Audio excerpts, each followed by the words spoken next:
Welcome to ইউকেআর podcast. আবার সন্দীপন দা, thank you আমাকে সুযোগ দেওয়ার জন্য। ভাই দাদা কেমন আছো? ভালো, তোরা কেমন আছিস? অনেকদিন তো হয়ে গেল, আমাদের তো চলছে এই ধরো পুজো শপিং টপিং চলছে। তোমার পুজো শপিং কমপ্লিট সব? মোটামুটি আচ্ছা, মোটামুটি এই ধরো সামনেই মহালয়া চলেই এলো, মানে আর কদিন বাকি? আর এক বেশি সপ্তাহ না, 10 দিন, ওরকম। ঠিক আছে। তো ব্যাপার হচ্ছে যে আমরা সবাই ছোটবেলা থেকে মহালয়া জিনিসটা খুব এক্সাইটেড হয়ে যাই, কারণ কি ওই টাইম থেকে না পুজোর একটা এসেন্স শুরু হতে থাকে। সবাই কুমোরটুলি যায়, ফটোশুট করা শুরু করে, ভিডিওগ্রাফি করে, অল। তো বেসিক্যালি আমার বলার এটাই, রিল বানায়। হ্যাঁ রিল তো বানাই বলতে পারো, আজকালকার তো কালচারই এটা হয়ে গেছে। একদম। এনিওয়েজ, তো বেসিক্যালি ছোটবেলা থেকে যে বীরেন্দ্র কিশোর ভদ্র মহালয়া সকালবেলা উঠে আমরা শুনছি রেডিওতে, তো এই যে এই মহালয়ার যে জিনিসটা, এটাকে যদি তুমি ডিকোড করো, তাহলে এই পুরো স্টোরিটা শুরু কোথা থেকে হয়েছিল, আর এই স্টোরিটার পুরো ক্রোনোলজিটা কি, মানে পরপর কি কি হলো যে এই ঘটনাটা আমরা পাচ্ছি আজকে। দেখ, প্রথমে আমি তোকে জিজ্ঞেস করব দুটো প্রশ্ন। এক, আমরা যে সকালবেলা মহালয়ার দিনকে ভোর 4টের সময় একটা প্রোগ্রাম অল ইন্ডিয়া রেডিওতে শুনি, ঠিক, সেটার নাম কি?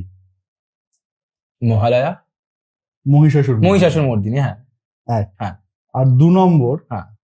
আমরা যে পুজোটা, যে দুর্গা পুজো উৎসব যেটা আমরা পালন করছি মহালয়ার পরে, এটা তো দেবী পক্ষ। তো এই পুজোটাকে কি একটা আলাদা নামেতে আমরা চিনি, সেই নামটা কি? বাসন্তী পুজো, ওটা কি বলছো? না। তাহলে এটা হচ্ছে অকাল বোধন। আচ্ছা, অকাল বোধন। হ্যাঁ হ্যাঁ হ্যাঁ, যেটা রামচন্দ্র করে। হ্যাঁ ঠিক ঠিক ঠিক। তো আমরা মহালয়ার গল্পটাতে আসি।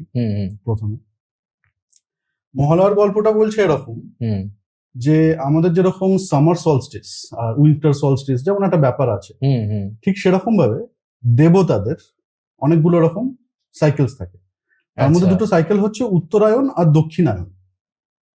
তো উত্তরায়ণ যে সময়টা, বেসিক্যালি সে উত্তরায়ণের সময়টাই হচ্ছে দেবতারা জেগে আছে, হ্যাঁ রাজ্যপাট চালাচ্ছে, জেগে আছে। সেই সময় লোকজন সাধনা করে যারা বর চাইছেন তারা এসে বর দিচ্ছে তাদেরকে। এবং সবচেয়ে বড় কথা, এই উত্তরায়ণের সময় যারা দেহত্যাগ করছে, মানে মৃত্যু হচ্ছে যাদের, তারা স্বর্গে গমন করছে। আচ্ছা। আর দক্ষিণায়ন যে সময়টা, এটার পরের যে পার্ট দক্ষিণায়ন, এই দক্ষিণায়নের সময়টায় বলা হচ্ছে যে সেই সময় ভগবানরা ঘুমিয়ে থাকছে। ঠিক আছে, একটা রেস্টিং পিরিয়ডে থাকছে। ওকে। যেমন ওই অ্যানিমালসরা অনেক দেখবি তোর উইন্টারে একটা ঘুমের মধ্যে থাকে, ঠিক সেরকম ভাবে এই সময়টা হচ্ছে রেস্টিং পিরিয়ড, হাইবারনেশন টাইপের। হাইবারনেশন। তো এই হাইবারনেশন থেকে তাদেরকে জাগিয়ে তোলবার জন্য অনেকে নানান রকম তখন পদ্ধতি ব্যবহার করে, সাধনা করে, উপাসনা করে। এক্স্যাক্টলি, উপাসনা করে। তার কারণটা হচ্ছে নানান রকম বর প্রাপ্ত করবার জন্য বা নানান রকম প্রয়োজনে নিজেদের। তো ঠিক এই রকম সময়তেই আমরা দেখতে পাচ্ছি রামচন্দ্র দুর্গাপুজো করছেন, মা দুর্গাকে আহ্বান করছেন, ওনার বরপ্রাপ্ত হয়ে তারপরে উনি রাবণকে মারতে যাচ্ছেন, বধ করতে যাচ্ছেন। ঠিক। সেই জন্য এই যে অকাল, মানে একটা অন্য টাইম, যে টাইমেতে দেবতাদের রেস্টিং পিরিয়ড বা হাইবারনেশন পিরিয়ড দক্ষিণায়ন, সেই সময়টাতে ওনাদেরকে জাগানো হচ্ছে। তাই জন্য দেবীকে জাগানো হয়েছে বলে অকাল টাইম ওয়ার্ডটা ইউজ করা হয়েছে। আর এই টাইমেতে যেহেতু বোধন হবে না, তাই অকাল বোধন। আচ্ছা। অন্য টাইমে, যে টাইমটা আমাদের মানে রিচুয়ালি যে টাইমটা নয় দেবতাদের, সেই টাইমটাতে যেহেতু জাগানো হচ্ছে, বোধন হচ্ছে, সেই জন্য অকাল বোধন। বুঝতে পেরেছে। এই জন্য অকাল বোধন টার্মটা এসেছে। এবারে যে মহালয়ার গল্পটা, মহিষাসুর মর্দিনীর যে গল্পটা, যে ঘটনাটা, আমরা তো বীরেন্দ্র কৃষ্ণ ভদ্রবাবুর গলাতে শুনে আসছি। এটা তো শুরু হয়েছে হলো আমাদের অল ইন্ডিয়া রেডিওতে 1931 সাল থেকে। ঠিক ঠিক। 1931 সাল থেকে চলে আসছে। 1952 সালে প্রথমবার এটাকে রেকর্ডেড সাউন্ড হিসেবে চালানো শুরু হয়। আচ্ছা। তার আগে থেকে রাত্রি 2টোর সময় উঠে বা 3টের সময় উঠে বীরেন্দ্রবাবু যেতেন গঙ্গা স্নানে। গঙ্গা স্নান সেরে উনি যেতেন 1 নম্বর গাস্টিংস প্লেস, সেখান থেকে লাইভ সাউন্ডটাকে বাজানো হতো। Live music Opera, live music setting, ঢোল, তবলা, তখনকার যা মিউজিক এখানে অ্যারেঞ্জমেন্ট ছিল সবকিছু, হারমোনিয়াম, সেখানে পুরো সেট থাকতো, ওটার একটা আলাদা এসেন্স। আলাদা এসেন্স। এবং যখন এই ঘটনাটাতে আসছি, তারপরে আরেকটু অন্যান্য ঘটনার মধ্যেও যাবো মহালয়া রিলেটেড, একদম। কিন্তু তার আগে যেটা বলা, এই 1931 সাল থেকে 1951 সাল অব্দি এটা লাইভ গেছিল, তারপরে এটা রেকর্ডিং করা হয়। আচ্ছা। কারণ অল ইন্ডিয়া রেডিও ডিসিশন নেয় যে যখন পরবর্তীকালে যখন এই যে টিম সেট আপ, এই যে এত গ্র্যান্ড একটা পারফরমেন্স, অনেকেরই তো বয়স হচ্ছে, যদি কিছু অঘটন ঘটে যায় কারোর বয়সজনিত নানান রকম কারণে, যদি, কারণ এটা তখন একটা সেন্টিমেন্ট মানুষের কাছে। এক্স্যাক্টলি, তখন কি বলছে, এখনো সেন্টিমেন্ট। এক্স্যাক্টলি, বীরেন্দ্র কৃষ্ণ ভদ্রর বাবুর গলার আওয়াজ ছাড়া বাঙালির মহালয়া বা বাঙালির তথা পুজো শুরু হয় না, ঠিক, সেটা আমাদের মাথায় রাখতে হবে। ঠিক ঠিক। সেই সেন্টিমেন্টটা অল ইন্ডিয়া রেডিও বোঝে, তাই জন্য তারা এই ডিসিশনটা নেয় যেটা একটা পুরো রেকর্ডিং করবে, এবং তার সাথে ওই রেকর্ডিংটা একটা ক্যাসেট বা তখন তো রেকর্ড প্লেয়ার হতো, তো সেই রেকর্ড প্লেয়ারের সেই রেকর্ডেরতে ওটাকে সেলও করা হবে। আচ্ছা, যাতে তাদের ওটাও একটা সেলস, একটা মার্জিন বাড়ে। তো সেই জন্য 1952 সাল থেকে এরকম ভাবে রেকর্ডিং এটা চলতে শুরু হয়। আচ্ছা। ইন দ্য মিন টাইম একটা অন্য ঘটনা ঘটে পরে, সেটা আমরা পরে আসি। একদম একদম, তুমি ওই যে ঘটনাটা যেটা আমাকে তুমি বলছো, অরিজিনাল ঘটনাটা আসি। অরিজিনাল ঘটনাটা বলছে যে এই যে উত্তরায়ণ দক্ষিণায়ন, এই যে সাইকেলটা, এই সময় অসুর রাজ, মানে অসুররা আর কি তথাকথিত, ওরা তো পাতালতে থাকে, পাতাল প্রবাসী, তো পাতালবাসী যারা অসুর, তারা ঠিক করে তারা ত্রিলোক মানে স্বর্গ, মর্ত এবং পাতাল, 3 জায়গাতে তারাই রাজত্ব করবে, তাদের সব দখল করে নেবে। আচ্ছা। তো সেটার আইডিয়াল সময় হচ্ছে ওই তো দক্ষিণায়নের যে টাইমটা, যে সময় নাকি এরা ঘুমিয়ে থাকে। আইডিয়াটা হচ্ছে তখনকার যে অসুর রাজ, তাদের অসুরদের যে রাজা, তার এই আইডিয়াটা হলো। ভালো কথা।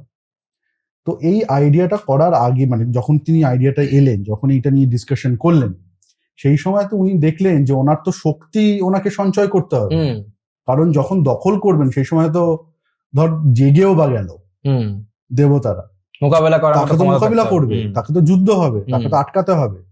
উনি যাতে একচ্ছত্র ভাবে যাতে সবকিছু দখল করতে পারেন, সেই জন্য উনি করলেন কি, উনি ব্রহ্মার তপস্যা শুরু করলেন। সে ব্রহ্মার তপস্যা করে উনি বর চাইলেন যে আমার অমরত্ব চাই। ব্রহ্মা দেখলেন যে একে যদি অমরত্ব দিই তাহলে তো মুশকিল, তো বললে অমরত্ব তো আমি দিতে পারবো না তোমাকে, সেটা আমার পলিসির এগেনস্টে, তো তুমি অন্য কিছু বর চাও। তো তখন এই অসুররাজ বললেন যে ঠিক আছে, আমাকে এমন একটা রূপ মানে বর দাও, যে বরের জন্য আমাকে কোনো পশু, কোনো নর, কোনো অসুর, কোনো দেবতা আমাকে মারতে পারবে না, আমাকে বধ করতে পারবে না।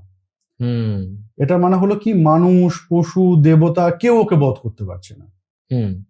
ঠিক আছে, তো ও ভাবলো যে যদি আমি এই ক্যাটেগরি গুলোকে ইনক্লুড করে দিই তাহলে তো হয়ে গেল, তো বাকি কিছুই থাকলো না, বাকি কিছু থাকছো না।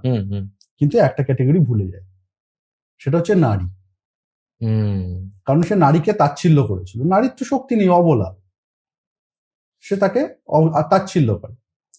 তার কারণটা হচ্ছে যখন সেই বরগুলো চাইছিল তখন তার জিভেতে সরস্বতী গিয়ে বাস করেছিলেন, কারণ ব্রহ্মা আগে থেকেই সবকিছু ব্যাকআপ প্ল্যান রেডি করে রেখেছিলেন। আচ্ছা, ওটাই প্ল্যান ছিল, এটাই প্ল্যান, যে সরস্বতী গিয়ে তার জিভে বাস করবে, তাতে কিনা সে যাতে একটা জিনিস মিস করে যায়, যাতে কিনা তার মাথায় অন্য জিনিস ব্যাকগ্রাউন্ডে ঘোরে, যে এটা তো তাচ্ছিল্য করার মতন ব্যাপার, নারী একজন তাচ্ছিল্যের জিনিস, নারী কি করবে, কিছু করতে পারবে না। এই লুপহোলটা তার তৈরি হয়ে গেল, কিন্তু সে সেটা বুঝলো না। এটার সঙ্গে সঙ্গে সে যে দ্বিতীয় বর চাইলো, সেই দ্বিতীয় বরটা হচ্ছে সে মায়া বিস্তার করতে পারে। অসুরদের সবচেয়ে বড় ক্ষমতা যেটা ছিল সেটা হচ্ছে মায়া বিস্তার করতে পারবে, মায়ার শক্তি। ইটস লাইক ম্যাজিক নাকি অন্য কিছু? হ্যাঁ, মানে তুই বলতে পারিস ওই একটা রিয়েলিটি স্টোন যেমন আছে মার্ভেল, সেই রিয়েলিটি স্টোনের মতো অল্টারনেট জিনিসপত্র তৈরি করতে পারে, মায়া বিস্তার করতে পারে, বুঝতে পেরেছি, সেরকম ব্যাপার।